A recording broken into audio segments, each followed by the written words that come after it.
ಒಂದು ಪ್ರತಿಭಟನೆ ಹೇಳಿ ಅಣ್ಣ. ಏನು 2 ದಿನದ ಹಿಂದೆ ನಮ್ಮ ಆಟೋ ಚಾಲಕನ ಮೇಲೆ ಹಲ್ಲೆ ಆಗಿತ್ತು.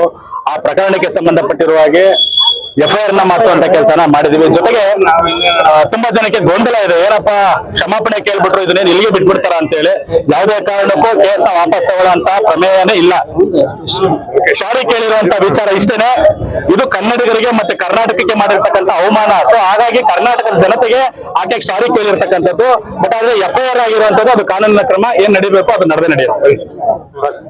ಓಡಿಸಿ ಓಡಿಸಿ ಹಿಂದಿ ಬರಗಳು ಓಡಿಸಿ ಓಡಿಸಿ ಡ್ರೈವರ್ಗಳ ಮೇಲೆ ಆಗುತ್ತಿರುವಂತಹ ಅನ್ಯಾಯಕ್ಕೆ ಧಿಕ್ಕಾರ ಧಿಕ್ಕಾರ. ಡ್ರೈವರ್ಗಳ ಮೇಲೆ ಆಗುತ್ತಿರುವಂತಹ ಅನ್ಯಾಯಕ್ಕೆ ಧಿಕ್ಕಾರ ಧಿಕ್ಕಾರ. ಏನ್ ಕ್ಲಬ್ ಜಿಂದಾಬಾದ್, ಏನ್ ಕ್ಲಬ್ ಜಿಂದಾಬಾದ್, ಬೇಕೇ ಬೇಕು. ಈಗ ಇನ್ನು ಮಾತಾಡ್ಲಿಕ್ಕೆ ಹಲವಾರು ಸಂಘಟನೆ ಮುಖಂಡರು. ಮತ್ತೆ FIR ಏನೋ ಆಗೋಯ್ತು. ಠಾಣೆ ಇನ್ಸ್ಪೆಕ್ಟರ್ ರಮೇಶ್ ರಾಥೋಡ್ ಅವರು ಕೂಡ, ನಾನು ಮತ್ತೆ ಚೇತನ್ ಅವರು ಮತ್ತೆ ಒಂದಷ್ಟು ಜನ ನಮ್ಮ ಮಂಜುನಾಥ್ ಪಾಟೀಲ್ ಆಗಿರಲಿ, ಇನ್ನೊಂದು ಅಷ್ಟು ಜನ ನಾಯಕರುಗಳು ಹೊರಗಡೆ ಕೂತಿರುವಂತ ಸಂದರ್ಭದಲ್ಲಿ ಏನ್ ಮಾಡಬೇಕು ಅಂತ ಕೇಳ್ತಾರೆ. ನಮ್ಮ ಬೇಡಿಕೆ ಒಂದೇ, ಲೋಕೇಶ್ಗೆ ಆಗಿರ್ತಕ್ಕಂಥ ಅವಮಾನ ಆಕೆಗೂ ಕೂಡ ಆಗಬೇಕು. ಯಾಕೆಂತಂದ್ರೆ ಮಳೆ ಚಳಿ ಬಿಸಿಲು ಅಂದಲ್ಲಿ ಹಗಲು ರಾತ್ರಿ ಅಂದಲ್ಲಿ ಚಾಲಕರು ಸಾರ್ವಜನಿಕ ಸೇವೆ ನೀಡ್ತಾ ಇರ್ತಕ್ಕಂಥವ್ರು, ಅಂತವರಿಗೆ ಚಪ್ಪಲಿಲಿ ಹೊಡೆಯೋದು ಅಂತಂದ್ರೆ ಇದು ಇಡೀ ರಾಜ್ಯಕ್ಕೆ ಆಗಿರ್ತಕ್ಕಂಥ ಅವಮಾನ. ಹಾಗಾಗಿ ಇಡೀ ರಾಜ್ಯದ ಜನತೆ ಮುಂದೆ ಆಕೆ ಕ್ಷಮೆ ಕೇಳಬೇಕು. ಜೊತೆಗೆ ಲೋಕೇಶು ಮತ್ತೆ ಅವರ ಮಡದಿಗೆ ಕಾಲಿಗೆ ಬಿದ್ದು ಕ್ಷಮಾಪಣೆ ಕೇಳಲೇಬೇಕು ಅಂತ ಒತ್ತಾಯ ಮಾಡ್ತೀವಿ. ಅದಕ್ಕೆ ಸಾಹೇಬರು ಕೂಡ ಹೇಳ್ತಾರೆ, ಸಾಹೇಬರು 2 ಮಾತು ಹೇಳೋದಿಲ್ಲ. ನೋಡಿ, ನಮ್ಮ ಒಂದು ಕಾನೂನಿನ ಚೌಕಟ್ಟಲ್ಲಿ ನಾವ್ ಏನ್ ಮಾಡ್ಬೇಕು ಅಷ್ಟು ಮಾತ್ರ ಮಾಡ್ತೀವಿ ಅಂತೇಳಿ, ಅದಾದ್ಮೇಲೆ ಏನ್ ಆಕೆ ಇರ್ತಾರೆ ಆಕೆನ ಕ್ಷಮಾಪಣೆ ಕೇಳೋದಕ್ಕೆ ಮತ್ತೆ ಕಾಲಿಗೆ ಬೀಳಿಸುವಂತಹ ಕೆಲಸವನ್ನ ಕೆಲವು ನಾಯಕರುಗಳು ಮಾತ್ರ ಮುಖಾಂತರ ಸುಮಾರು ನಾವು ಹೋಗಿ ನಿಂತ್ಕೊಳ್ತೀವಿ 6:30-7 ಗಂಟೆಗೆ. ಆಕೆ ಭೇಟಿ ಮಾಡಿಸಿ ಕ್ಷಮಾಪಣೆ ಕೇಳಿಸೋದಕ್ಕೆ 6:30 7 ಗಂಟೆ ಗಂಟ ನಿಂತ್ಕೊಳ್ತೀವಿ. ಚಾಲಕರು ತಾಳ್ಮೆ ಎಷ್ಟಿರುತ್ತೆ ಅಂತ ಯೋಚನೆ ಮಾಡ್ರಿ.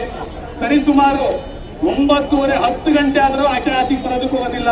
ಆಚೆ ಬರುವಂತ ಸಂದರ್ಭದಲ್ಲಿ ನಾನಾ ಕಾರಣಗಳು, ಅವಳಿಗೇನೋ ವಾಂತಿ ಬೇರೆ ಅಂತೆ, ಇವನಿಗೇನೋ ವಾಂತಿ ಬೇರೆ ಅಂತೆ, ಬೇವರ್ಸಿಗಳಿಗೆ ಚಪ್ಪಲಿ ಎತ್ಕೊಂಡು ಡ್ರೈವರ್ ಹೊಡಿಬೇಕಾಗಿರೋ ಯಾವ ದೊಡ್ಡರಿಗೂ ಇರಲಿಲ್ಲ. ಅವಕ್ಕೆ ಯಾವ ದೊಡ್ಡರಿಗೂ ಕೂಡ ಇರಲಿಲ್ಲ. ಅವಳು ಹೊಡಿತಾ ಇರೋಂತ ಜೋಶ್ ಹೊಡೆದ್ರೆ ಏನೋ ರಸ್ಲಿಂಗ್ ಆಡಕ್ ಬಂದಿರೋ ತರ ಹೊಡೋದು. ಬಟ್ ಆದ್ರೆ ನಿನ್ನೆಯಿಂದ ಆಗಿರ್ತಕ್ಕಂಥ ಇನ್ಸಿಡೆಂಟ್ಗೆ ಬರೀ ಮೀಡಿಯಾದಲ್ಲಿ ಬಂದಿರೋದಕ್ಕೆ ಅವಳಿಗೆ 1, 2, 3 ಎಲ್ಲ ಸ್ಟಾರ್ಟ್ ಆಗ್ಬಿಟ್ಟಿದೆ. ಅದು ಚಾಲಕರಿಗೆ ಬೇಕಾಗಿರ್ತಕ್ಕಂಥ ಒಗ್ಗಟ್ಟು, ಚಾಲಕರಿಗೆ ಸಿಕ್ಕಂತ ಜಯ. ಕಡೆಯದಾಗಿ ಏನು ನಾವು ಅನ್ಕೊಂಡಿದ್ವಿ, ಲೋಕೇಶ್ಗೆ ಕ್ಷಮಾಪಣೆ ಕೇಳಿಸ್ಬೇಕು. ಯಾಕಂದ್ರೆ ಅವರು ಇನ್ಸಿಡೆಂಟ್ ಆದ್ಮೇಲೆ 24 ಗಂಟೆ ಅವ್ರ ಫ್ಯಾಮಿಲಿಯವ್ರ ಜೊತೆ ಮಾತಾಡಕ್ಕಾಗ್ತಾರಷ್ಟು ನಂಬಿದ್ರು. ಎಷ್ಟೋ ಜನ ಅನ್ಬೋದು ಏನೋ ತೊಡೆ ತಟ್ಟಿ, ಆ ತೊಡೆ ಸೌಂಡ್ ಹೊಡೆದಿತ್ತು, ಸೌಂಡ್ ಏನಿತ್ತು ಆ ಮನಸ್ಸಲ್ಲಿದ್ದಂತ ನೋವು, ಅದು ಆ ನೋವನ್ನ ವ್ಯಕ್ತಪಡಿಸುವಂತ ಕೆಲಸನ ಕೂಡ ಮಾಡಿದ್ದಾರೆ. ಜೊತೆಗೆ ಏನ್ ಕ್ಷಮಾಪಣೆ ಕೇಳಬೇಕಾಗಿತ್ತು, ಮಂಡ್ಯ ಊರಿಗೆ ಕ್ಷಮಾಪಣೆ ಕೇಳಿಸಿದ್ವಿ. ನಮ್ಮ ಕರ್ನಾಟಕದಲ್ಲಿ ಚಾಲಕರ ಮೇಲೆ, ಕನ್ನಡಿಗರ ಮೇಲೆ ಹಲ್ಲೆ ಮಾಡುವಂತ ಯಾವುದೇ ಅವಿವೇಕಿಗಳಾದ್ರೂ ಬಿಡುವಂತಹ ಪ್ರಶ್ನೆಯೇ ಇಲ್ಲ. ಅದೆಷ್ಟು ಕೇಸ್ಗಳಾದ್ರೂ ನಾವು ಅದ್ರ ಬಗ್ಗೆ ಕೇರ್ ಮಾಡಕ್ ಹೋಗೋದಿಲ್ಲ. ಹೇಳಿದ್ರು ಆ ವಿಡಿಯೋದಲ್ಲಿ ಹಂಗ್ ಮಾಡ್ಬಿಟ್ಟಿದ್ದಾರೆ, ಹಿಂಗ್ ಮಾಡ್ಬಿಟ್ಟಿದ್ದಾರೆ, ತೊಂದರೆ ಆಗ್ತದೆ, ಅದನ್ನ ಕಟ್ ಮಾಡಾಕಿ, ಡಿಲೀಟ್ ಮಾಡಾಕಿ, ಯಾವುದು ಮಾಡಲ್ಲ. ಏನಾಗಿದೆ ಅದು ಹಂಗೆ ಓಡ್ತಾ ಇದೆ, ಓಡ್ಬೇಕಿನ್ನು. ಬರೀ ಕರ್ನಾಟಕ ಅಲ್ಲ, ಇಡೀ ದೇಶ ನೋಡ್ಬೇಕು. ಕರ್ನಾಟಕಕ್ಕೆ ಬರ್ಬೇಕು ಅಂತಂದ್ರೆ ಮರ್ಯಾದೆ, ಗೌರವ ಇವೆಲ್ಲವನ್ನು ಕೂಡ ಕಲ್ತ್ಕೊಂಡು ಬಂದ್ರೆ ಕರ್ನಾಟಕಕ್ಕೆ ಬನ್ನಿ. ಇಲ್ಲ ಅಂತಂದ್ರೆ ನಿಮ್ ರಾಜ್ಯದಲ್ಲಿ ಗದ್ಗೆಟ್ಟರ ತರ ಬದುಕೊಡ್ರಿ. ಇಲ್ಲಿಗೆ ಬಂದ ಮೇಲೆ ನೀವೇನಾದ್ರು ದರ್ಪ ಈ ರೀತಿ ದೌರ್ಜನ್ಯಗಳನ್ನ ಮಾಡಿದ್ರೆ ನಾವಂತೂ ಬಿಡುವ ಪ್ರಶ್ನೆಯೇ ಇಲ್ಲ. ಜೊತೆಗೆ ಕಡೆಯದಾಗಿ ಒಂದು ವಿಚಾರ ಹೇಳ್ತೀನಿ ನೋಡಿ. ನಿನ್ನೆ FIR ಮಾಡಿಸಿದ್ವಿ, ಕ್ಷಮಾಪಣೆಯನ್ನು ಕೇಳಿಸಿದ್ವಿ. ಇಷ್ಟಕ್ಕೆ ಗುಣೆ ಆಗೋದಿಲ್ಲ. FIR ಅದೇನಿದೆ ಅದು ಮೂವ್ ಆಗುತ್ತೆ. ಜೊತೆಗೆ ಇನ್ನೇನೋ ಮಧ್ಯಾಹ್ನ ಗಣೇಶ ಸ್ವಾಮಿ ಅಣ್ಣವರು ಏನು ನಮ್ಮ ಹೋಮ್ ಮಿನಿಸ್ಟರ್ ಅಪಾಯಿಂಟ್ಮೆಂಟ್ ಕೊಡಿಸಿದ್ದಾರೆ. ನಾವು ಮತ್ತೆ ಕೆಲವು ನಾಯಕರುಗಳು ಹೋಗಿ ಅವ್ರಿಗೆ ಈ ತರ ಚಾಲಕರುಗಳಿಗೆ ಮತ್ತೆ ಸಾರ್ವಜನಿಕರು ಕನ್ನಡಿಗರ ಮೇಲೆ ಹಲ್ಲೆ ಆಗುವಂತ ಪ್ರಕರಣಗಳನ್ನ ಅದಕ್ಕೆ ಆದಂತ ಒಂದು ಹೊಸ ಕಾನೂನು ಸುಗ್ರೀವಾಜ್ಞೆ ತರಬೇಕು ಅಂತ ಹೇಳಿ ಒತ್ತಾಯ ಮಾಡೋದ್ರ ಮುಖಾಂತರ ಮನವಿ ಕೊಡ್ತಾ ಇದ್ವಿ. ಹಾಗಾಗಿ ಅಡ್ವೊಕೇಟ್ ಜನರಲ್ ಮತ್ತೆ ಮಾನವ ಹಕ್ಕು ಸುಮಾರು ಏನೇನ್ ಮಾಡ್ಬೇಕು, ಅವಳು ಜೀವನ ಪರ್ಯಂತ ಕರ್ನಾಟಕನ ನೆನೆಸ್ಕೊಳ್ಳುವಂತ ಕೆಲಸ ಏನೇನ್ ಮಾಡ್ಬೇಕು ಅವೆಲ್ಲವನ್ನು ಕೂಡ ಮಾಡ್ತೀವಿ. ಅದಕ್ಕೆ ಯಾವುದೇ ರೀತಿಯಾದಂತ ಅಡೆತಡೆ ಬಂದ್ರು ಕೂಡ ಅದಕ್ಕೆ ಬೆಂಬಲವಾಗಿ ನಿಂತಿರ್ತೀವಿ ಅಂತ ಅಣ್ಣವರು ಕೂಡ ಸಪೋರ್ಟ್ ಮಾಡಿದ್ರು. ಗಣೇಶ ಸ್ವಾಮಿ ಅವರು ಜೊತೆ ಕೆಲವು ನಾಯಕರುಗಳು ಕೂಡ ತಿಳಿಸಿದ್ರು. ಹಾಗಾಗಿ ನಮ್ಮ ಹಿಂದೆ ಇಂಥ ನಾಯಕರುಗಳಿರುವಾಗ ನಮ್ಗೆ ಯಾವುದೇ ರೀತಿ ಭಯನೂ ಇಲ್ಲ, ಭಯ ಪಡುವಂತ ಅವಶ್ಯಕತೆನೂ ಇಲ್ಲ ಅಂತ ತಿಳಿಸ್ತಾ ನಮ್ಮ ಚಾಲಕರಿಗೆ ಮತ್ತೊಮ್ಮೆ ಹೇಳ್ತಾ ಇದ್ದೀನಿ, ಎಲ್ಲರೂ ಕೂಡ ಒಂದು ಘೋಷಣೆ ಕೂಗೋದ್ರ ಮುಖಾಂತರ ಚಾಲಕರಿಗೆ ಜಯವಾಗಲಿ, ಜಯವಾಗಲಿ, ಜಯವಾಗಲಿ, ಜಯವಾಗಲಿ, ಜಯವಾಗಲಿ. ಜಯವಾಗಲಿ.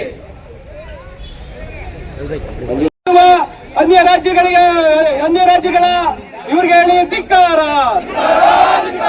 ಸರ್ಕಾರ ರಕ್ಷಣೆ ಕೊಡದ ಸರ್ಕಾರಕ್ಕೆ ಹೇಳಿ ಧಿಕ್ಕಾರ.